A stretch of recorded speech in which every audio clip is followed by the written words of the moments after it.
Antes de abordar el fondo de nuestra intervención, consideramos necesario realizar una precisión de carácter institucional. Observamos con preocupación que se intente presentar ante este Consejo de Seguridad como una supuesta representante de la sociedad civil a una persona cuya trayectoria pública ha estado marcada por el financiamiento sostenido de gobiernos extranjeros y corporaciones transnacionales. Aquí están las pruebas para quien quiera verlo, por años. Así como por su participación en procesos de desestabilización política y promoción de rupturas institucionales en su propio país. El uso instrumental de estas figuras para legitimar narrativas de confrontación, justificar el uso de la fuerza o minimizar violaciones del derecho internacional no contribuye a los propósitos de este Consejo ni al fortalecimiento del multilateralismo. Por el contrario, erosiona la credibilidad de los debates y distorsiona la naturaleza de este órgano, llamado a preservar la paz y la seguridad internacionales. Ahora sí entro en materia. Señor presidente, el 3 de enero del 2026 constituye una fecha de profunda gravedad histórica, no solo para Venezuela, sino para el sistema internacional en su conjunto. Ese día la República Bolivariana de Venezuela fue objeto de un ataque armado ilegítimo, carente de toda justificación jurídica, por parte del gobierno de los Estados Unidos de América, que incluyó bombardeos sobre su territorio, la pérdida de vidas civiles y militares, la destrucción de infraestructura esencial y el secuestro del presidente constitucional de la República, Nicolás Maduro, y de la primera dama, Cilia Flores.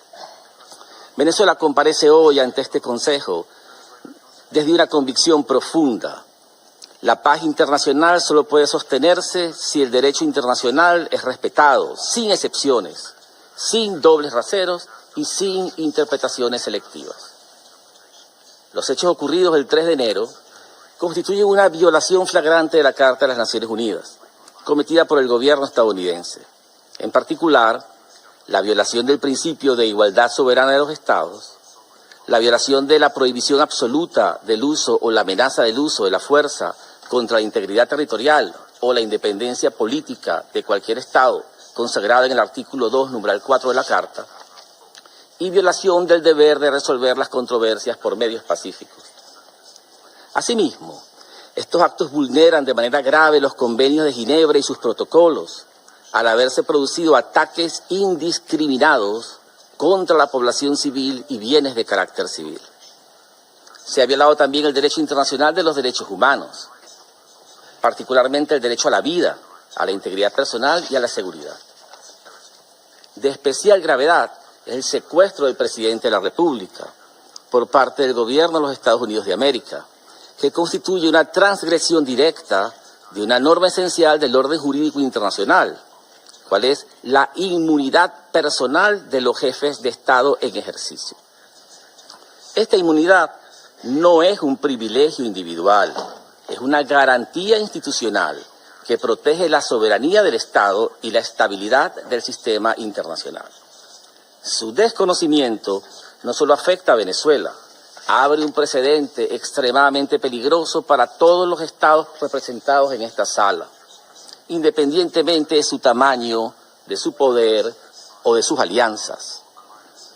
Señor presidente, la resolución 3314 de la Asamblea General define claramente como acto de agresión el bombardeo del territorio de un Estado por las Fuerzas Armadas de otro Estado, así como la invasión u ocupación, incluso sin anexión formal. Los hechos que denunciamos encajan inequívocamente en esta definición. En el año 2004, la Corte Internacional de Justicia afirmó que existe ocupación cuando un Estado ejerce el control efectivo, incluso sin anexión formal o sin la presencia continua de tropas. La resolución 242 de este Consejo de Seguridad, por su parte, enfatiza que la adquisición de territorio por la vía de la fuerza es inadmisible. La resolución 2625 de la Asamblea General establece que el territorio de un Estado no será objeto de ocupación militar derivada del uso de la fuerza en contravención a la Carta.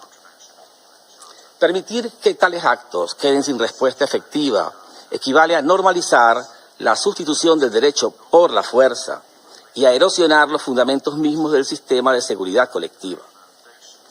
Hoy no está en juego únicamente la soberanía de Venezuela, está en juego la credibilidad del derecho internacional, la autoridad de esta organización y la vigencia del principio de que ningún Estado puede erigirse en juez, parte y ejecutor del orden mundial.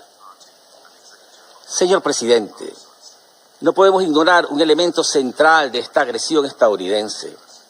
Venezuela es víctima de estos ataques por razón de sus riquezas naturales. El petróleo, la energía, los recursos estratégicos y la posición geopolítica de nuestro país han sido históricamente factores de codicia y de presión externa. Cuando el uso de la fuerza se emplea para controlar recursos, imponer gobiernos o rediseñar estados, estamos ante una lógica que remite a las peores prácticas del colonialismo y del neocolonialismo. Aceptar esta lógica implica abrir la puerta a un mundo profundamente inestable, donde los países con mayores capacidades militares pueden decidir por la fuerza el destino político y económico de otros estados.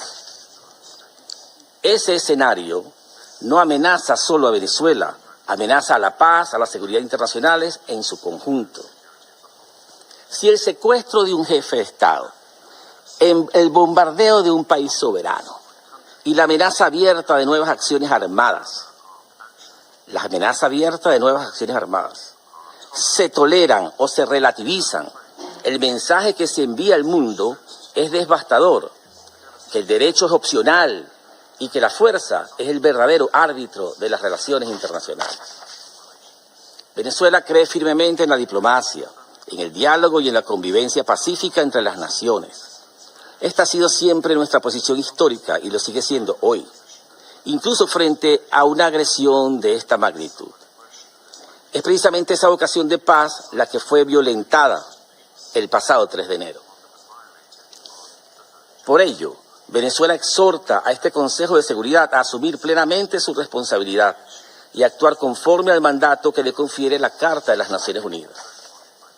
En este sentido, solicitamos, primero, que se exija al gobierno de los Estados Unidos de América el respeto pleno de las inmunidades del presidente Nicolás Maduro y de la primera dama Cilia Flores, así como su liberación inmediata y su retorno seguro a Venezuela.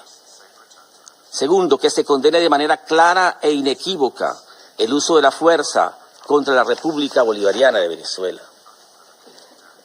Tercero, que se reafirme el principio de no adquisición de territorio ni de recursos mediante la fuerza. Y cuarto, que se adopten medidas orientadas a la desescalada, la protección de la población civil y el restablecimiento del derecho internacional. Señor presidente, pese a la gravedad de los hechos, Venezuela desea informar a este Consejo y a la comunidad internacional que sus instituciones funcionan con normalidad, que el orden constitucional ha sido preservado y que el Estado ejerce control efectivo sobre todo su territorio. Conforme a nuestra Constitución, la vicepresidenta ejecutiva Delcy Rodríguez se encuentra en estos momentos siendo juramentada como presidenta encargada de la República, garantizando la continuidad institucional, la estabilidad y la paz interna. Al pueblo venezolano queremos transmitirle un mensaje de serenidad, de confianza y de esperanza. Venezuela es una nación que cree en la paz, en el trabajo y en la dignidad. Nuestro compromiso es con la diplomacia, el derecho, y nuestro compromiso también es firme e inquebrantable. Defendemos nuestra soberanía sin renunciar a nuestros valores. Apostamos por el diálogo sin aceptar imposiciones. Creemos en un futuro de convivencia, desarrollo y respeto entre las naciones. Confiamos en que este Consejo de Seguridad sabrá estar a la altura del momento histórico y elegirá el camino de la legalidad, la responsabilidad colectiva y la paz. Muchas gracias, señor presidente.